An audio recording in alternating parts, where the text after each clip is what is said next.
விஜய் இப்போ முழுசா அரசியல்வாதியா மாறிட்டாரு.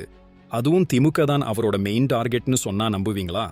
தமிழக வெற்றிக் கழகம் கட்சித் தலைவர் விஜய் நாகப்பட்டினத்துல தன்னோட 2வது மக்கள் சந்திப்பு பயணத்தை ஆரம்பிச்சிருக்காரு.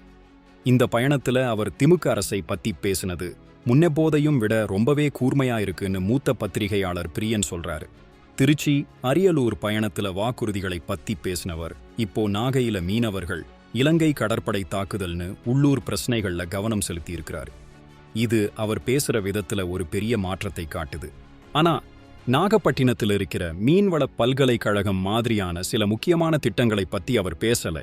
இன்னும் கொஞ்சம் கூடுதல் தகவல்களை அவரோட குழு அவருக்கு கொடுத்திருந்தா பேச்சோட தாக்கம் இன்னும் அதிகமா இருந்திருக்கும்னு பிரியன் ஆலோசனை சொல்றார்.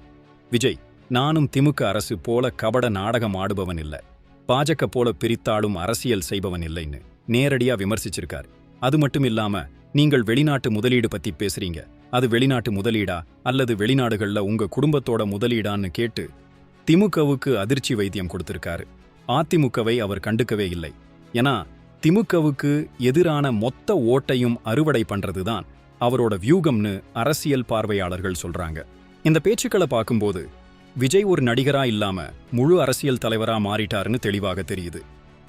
மக்களுக்காக குரல் கொடுக்கிறது என் கடமைன்னு அவர் சொல்றது தமிழக அரசியல் களத்துல ஒரு புதிய அத்தியாயத்தை தொடங்குதுன்னு தான் சொல்லணும். இது திமுகவுக்கு ஒரு பெரிய சவால்தான்.